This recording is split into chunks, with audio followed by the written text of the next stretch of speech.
अनंत कोटि ब्रह्मांड नायक राजाधिराज योगीराज परब्रह्म श्री सच्चिदानंद सद्गुरु साईनाथ महाराज की जय।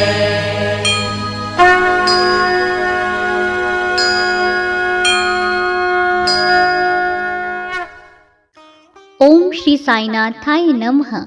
आइए अध्याय 8 प्रारंभ करते हैं। अध्याय 8 में हम जानते हैं मानव जन्म का महत्व, श्री साईं बाबा की भिक्षावृत्ति, बाईजाबाई की सेवा शुश्रूषा, श्री साईं बाबा का शयन कक्ष और खुशाल चंद पर प्रेम। जैसा कि गत अध्याय में कहा गया है, अब श्री हेमांड पंत मानव जन्म की महत्ता को विस्तृत रूप में समझाते हैं। श्री साईं बाबा किस प्रकार भिक्षा उपार्जन करते थे, बाईजाबाई उनकी किस प्रकार सेवा शुश्रूषा करती थी, वे मस्जिद में तात्या कोते और महालसा पति के साथ किस प्रकार शयन करते तथा खुशहाल चंद पर उनका कैसा स्नेह था, इसका आगे वर्णन किया जाएगा। मानव जन्म का महत्व। इस विचित्र संसार में ईश्वर ने लाखों प्राणियों को उत्पन्न किया है, जिनमें देव, दानव, गंधर्व, जीव जंतु और मनुष्य आदि सम्मिलित हैं, जो स्वर्ग, नरक, पृथ्वी, समुद्र तथा आकाश में निवास करते हैं और भिन्न भिन्न धर्मों का पालन करते हैं। इन प्राणियों में जिनका पुण्य प्रबल है, वे स्वर्ग में निवास करते हैं और अपने सत्कृत्यों का फल भोगते हैं। पुण्य के क्षीण होते ही वे फिर निम्न स्तर पर आ जाते हैं और वे प्राणी जिन्होंने पाप या दुष्कर्म किए हैं, नरक को जाते हैं और अपने कुकर्मों का फल भोगते हैं। जब उनके पाप और पुण्य का समन्वय हो जाता है, तब उन्हें मानव जन्म और मोक्ष प्राप्त करने का अवसर प्राप्त होता है। जब पाप और पुण्य दोनों नष्ट हो जाते हैं, तब वे मुक्त हो जाते हैं। अपने कर्म तथा प्रारब्ध के अनुसार ही आत्माएं जन्म लेती या काया प्रवेश करती हैं। मनुष्य शरीर अनमोल। यह सत्य है कि समस्त प्राणियों में 4 बातें एक समान हैं, जैसे कि आहार, निद्रा, भय और मैथुन। मानव प्राणी को ज्ञान एक विशेष देन है, जिसकी सहायता से वह ईश्वर दर्शन कर सकता है, जो अन्य किसी योनि में संभव नहीं। यही कारण है कि देवता भी मानव योनि से ईर्ष्या करते हैं तथा पृथ्वी पर मानव जन्म धारण करने हेतु सदैव लालायित रहते हैं, जिससे अंत में उन्हें मुक्ति प्राप्त हो।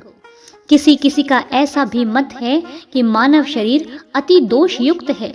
यह कृमि, मज्जा और कफ से परिपूर्ण, क्षणभंगुर, रोगग्रस्त तथा नश्वर है। इसमें कोई संदेह नहीं कि यह कथन अशंत सत्य है, परंतु इतना दोषपूर्ण होते हुए भी मानव शरीर का मूल्य अधिक है, क्योंकि ज्ञान की प्राप्ति केवल इसी योनि में संभव है।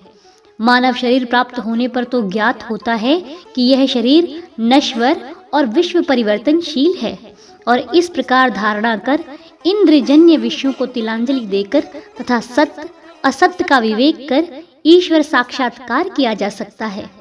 इसीलिए यदि हम शरीर को तुच्छ और अपवित्र समझकर उसकी उपेक्षा करें, तो हम ईश्वर दर्शन के अवसर से वंचित रह जाएंगे। यदि हम उसे मूल्यवान समझकर उसका मोह करेंगे, तो हम इंद्रिय सुखों की ओर प्रवृत्त हो जाएंगे और तब हमारा पतन भी सुनिश्चित ही है। इसीलिए उचित मार्ग जिसका अवलंबन करना चाहिए, यह है कि ना तो देह की उपेक्षा करो और ना ही उसमें आसक्ति रखो। केवल इतना ही ध्यान रहे कि किसी घुड़सवार का अपनी यात्रा में अपने घोड़े पर तब तक ही मोह रहता है, जब तक वह अपने निर्दिष्ट स्थान पर पहुंचकर लौट ना आए। इसीलिए ईश्वर दर्शन या आत्म साक्षात्कार के निमित्त शरीर को सदा ही लगाए रखना चाहिए, जो जीवन का मुख्य ध्येय है। ऐसा कहा जाता है कि अनेक प्राणियों की उत्पत्ति करने के पश्चात भी ईश्वर को संतोष नहीं हुआ। कारण यह है कि कोई भी प्राणी उसकी अलौकिक रचना और सृष्टि को समझने में समर्थ न हो सका, और इसी कारण उसने एक विशेष प्राणी अर्थात मानव जाति की उत्पत्ति की और उसे ज्ञान की विशेष सुविधा प्रदान की। जब ईश्वर ने देखा कि मानव उसकी लीला, अद्भुत रचनाओं तथा ज्ञान को समझने के योग्य है, तब उन्हें अति हर्ष एवं संतोष हुआ। इसीलिए मानव जन्म प्राप्त होना बड़े सौभाग्य का सूचक है। उच्च ब्राह्मण कुल में जन्म लेना तो परम सौभाग्य का सूचक है, परंतु श्री साईं चरणाबुंजों में प्रीति और उनकी शरणागति प्राप्त होना इन सभी में अति श्रेष्ठ है। मानव का प्रयत्न। इस संसार में मानव जन्म अति दुर्लभ है। हर मनुष्य की मृत्यु तो निश्चित ही है और वह किसी भी क्षण उसका आलिंगन कर सकती है। ऐसी ही धारणा कर हमें अपने ध्येय की प्राप्ति कर सदैव तत्पर रहना चाहिए। जिस प्रकार खोए हुए राजकुमार की खोज में राजा प्रत्येक संभव उपाय प्रयोग में लाता है, इसी प्रकार किंचित मात्र भी विलंब न कर हमें अपने अभिष्ट की सिद्धि के हेतु शीघ्रता करना ही सर्वथा उचित है। अतः पूर्ण लगन और उत्सुकता पूर्वक अपने आलस्य और निद्रा को त्याग कर हमें ईश्वर का सर्वदा ध्यान रखना चाहिए। यदि हम ऐसा न कर सके तो हमें पशुओं के स्तर पर ही अपने को समझना पड़ेगा। आइए जानते हैं कि कैसे प्रवृत्त होना है। अधिक सफलता पूर्वक और साक्षात्कार को सुलभ प्राप्त करने का एकमात्र उपाय है किसी योग्य संत या सद्गुरु की शीतल छाया में आश्रय लेना, जिसे कि ईश्वर साक्षात्कार हो चुका हो। जो लोग धार्मिक व्याख्यानों के श्रवण करने और धार्मिक ग्रंथों के अध्ययन करने से प्राप्त नहीं हो सकता, वह इन उच्च आत्मज्ञानियों की संगति से सहज ही प्राप्त हो जाता है। जो प्रकाश हमें सूर्य से प्राप्त होता है, वैसा विश्व के समस्त तारे मिल जाएं तो भी नहीं दे सकते। इसी प्रकार जिस आध्यात्मिक ज्ञान की उपलब्धि हमें सद्गुरु से प्राप्त हो सकती है, वह ग्रंथों और उपदेशों से किसी प्रकार संभव नहीं है। उनकी प्रत्येक गतिविधि, मृदु भाषण, गृह उपदेश, क्षमाशीलता, स्थिरता, वैराग्य, दान और परोपकारिता, मानव शरीर का नियंत्रण, अहंकार शून्यता आदि गुण जिस प्रकार भी वे इस पवित्र मंगल विभूति द्वारा व्यवहार में आते हैं, सत्संग द्वारा भक्त लोगों को उसके प्रत्यक्ष दर्शन होते हैं।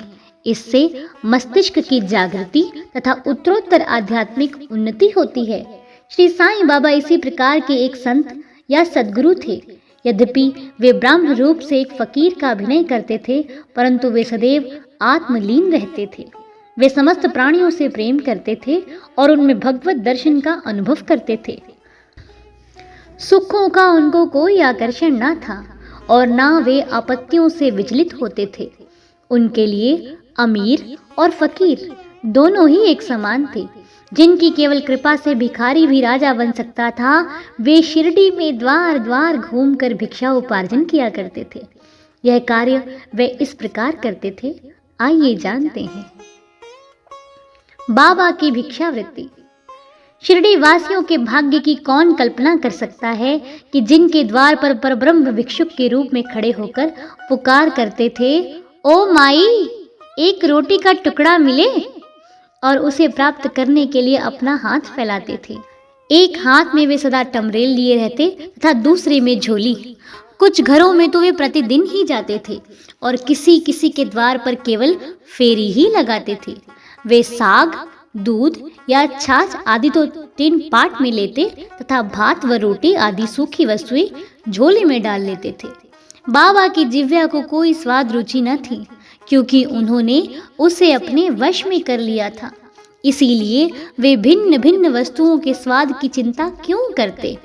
जो कुछ भी भिक्षा में उन्हें मिल जाता, उसे ही वे मिश्रित कर संतोष पूर्वक ग्रहण करते थे।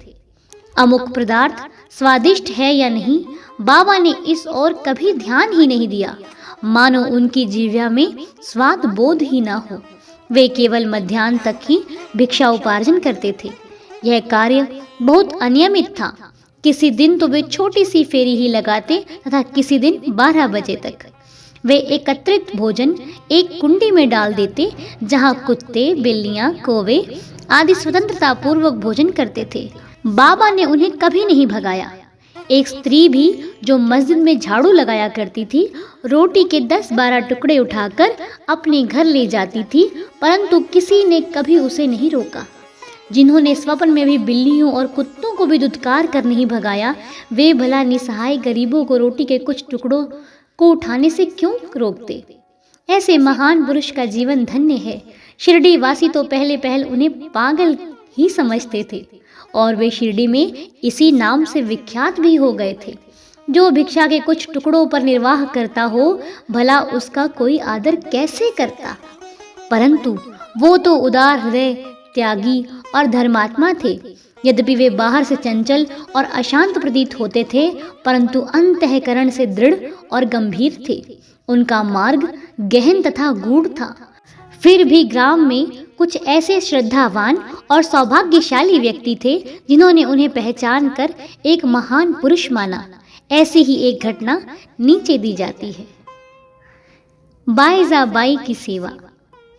तात्या कोते की माता, जिनका नाम बाईजाबाई था, दोपहर के समय एक टोकरी में रोटी और भाजी लेकर जंगल को जाया करती थी। वे जंगल में कोसों दूर जाती और बाबा को ढूंढकर उनके चरण पकड़ती थीं। बाबा तो शांत और ध्यान मग्न बैठे रहते थे। वे एक पत्तल बिछाकर उस पर सब प्रकार के व्यंजनादि जैसे रोटी, साग आदि परोसती और बाबा से भोजन करने के लिए आग्रह करती। उनकी सेवा तथा श्रद्धा की रीति बड़ी ही विलक्षण थी। प्रतिदिन दोपहर में बाबा को जंगल में ढूंढना और भोजन के लिए आग्रह करना। उनकी सेवा का ध्यान कर बाबा ने उनके पुत्र को बहुत लाभ पहुंचाया। माँ और बेटे दोनों की ही फकीर पर दृढ़ निष्ठा थी। उन्होंने बाबा को सदैव ईश्वर के समान ही पूजा। बाबा उनसे कभी कभी कहा करते थे कि फकीरी ही सच्ची अमीरी है, उसका कोई अंत नहीं। जिसे अमीरी के नाम से पुकारा जाता है, वह शीघ्र लुप्त होने वाली है। कुछ वर्षों के पश्चात बाबा ने जंगल में विचरना त्याग दिया। वे गांव में ही रहने लगे और मस्जिद में ही भोजन करने लगे। इस कारण बाईजाबाई को भी उन्हें जंगल में ढूंढने के कष्ट से छुटकारा मिल गया। आइए जानते हैं तीनों का शयन कक्ष। वे संत पुरुष धन्य हैं जिनके हृदय में भगवान वासुदेव सदैव वास करते हैं। वे भक्त भी भाग्यशाली हैं जिन्हें उनका सानिध्य प्राप्त होता है। ऐसे ही दो भाग्यशाली भक्त थे, एक तात्या कोते पाटिल और दूसरे भक्त महालसापति। दोनों ने बाबा के सानिध्य का सदैव पूर्ण लाभ उठाया। बाबा दोनों पर सदैव एक समान प्रेम रखते थे।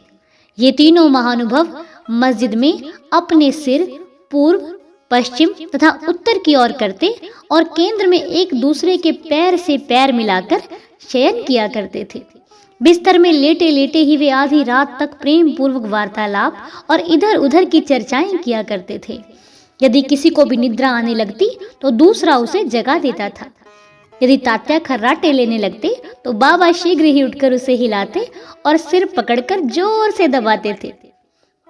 यदि कहीं वह महालसापति हुए तो उन्हें भी अपनी ओर खींचते और पैरों को धक्का देकर पीठ थपथपाते थे। इसी प्रकार तात्या ने 14 वर्षों तक अपने माता पिता को गृह पर ही छोड़कर बाबा के प्रेम वश मस्जिद में निवास किया। कैसे सुहाने दिन थे वे, उनकी क्या कभी विस्मृति हो सकती है। उस प्रेम का क्या कहना, बाबा की कृपा का मूल्य कैसे आंका जा सकता था। पिता की मृत्यु होने के पश्चात तात्या पर घर बार की जिम्मेदारी आ पड़ी, इसीलिए वे अपने घर जाकर रहने लगे। राहता निवासी खुशाल चंद। शिरडी के गणपत तात्या कोते को बाबा बहुत ही चाहते थे। वे राहता के मारवाड़ी सेठ श्री चंद्रभान को भी बहुत प्यार करते थे। सेठ जी का देहांत होने के उपरांत बाबा उसके भतीजे खुशाल चंद को भी अधिक प्रेम करते थे। वे उनके कल्याण की दिन रात फिक्र किया करते थे। कभी बैलगाड़ी में तो कभी तांगे में वे अपने अंतरंग मित्रों के साथ राहता को जाया करते थे। ग्रामवासी बाबा के ग्राम के फाटक पर आते ही उनका अपूर्व स्वागत करते और उन्हें प्रणाम कर बड़ी धूमधाम से गांव में लेकर जाते थे। खुशाल चंद बाबा को अपने घर ले जाते और कोमल आसन पर बिठाकर उत्तम सुस्वाद भोजन कराते और आनंद तथा प्रसन्न चित्त से कुछ देर तक वार्तालाप किया करते थे। फिर बाबा सबको आनंदित कर और आशीर्वाद देकर शिरडी वापस लौट आते थे। एक और राहता दक्षिण में तथा दूसरी ओर नीम गांव उत्तर में था। इन दोनों ग्रामों के मध्य में शिरडी स्थित है। बाबा अपने जीवन काल में कभी भी इन सीमाओं के पार नहीं गए। उन्होंने कभी रेलगाड़ी नहीं देखी और न कभी उसमें प्रवास ही किया, परंतु फिर भी उन्हें सब गाड़ियों के आवागमन का समय ठीक ठाक ज्ञात रहता था। जो भक्तगण बाबा से लौटने की अनुमति मांगते और आदेशानुकूल चलते, वे कुशलता पूर्वक अपने घर पहुंच जाते थे, परंतु इसके विपरीत जो अवज्ञा करते, उन्हें दुर्भाग्य और दुर्घटनाओं का सामना करना पड़ता था। इस विषय से संबंधित घटनाओं और अन्य विषयों का अगले अध्याय में वर्णन किया जाएगा। विशेष इस अध्याय के नीचे दी गई टिप्पणी बाबा खुशहाल चंद पर प्रेम के संबंध में है। किस प्रकार उन्होंने काका साहब दीक्षित को राहता जाकर खुशहाल चंद को लिवा लाने को कहा और उसी दोपहर को खुशहाल चंद से स्वप्न में शिरडी आने को कहा, इसका उल्लेख यहाँ नहीं किया गया, क्योंकि इसका वर्णन इस सच्चरित्र के 30वें अध्याय में किया जाएगा। श्री सद्गुरु साईनाथार्पणमस्तु। शुभम भवतु। ओम श्री साईनाथाय नमः। अध्याय 8 संपूर्ण।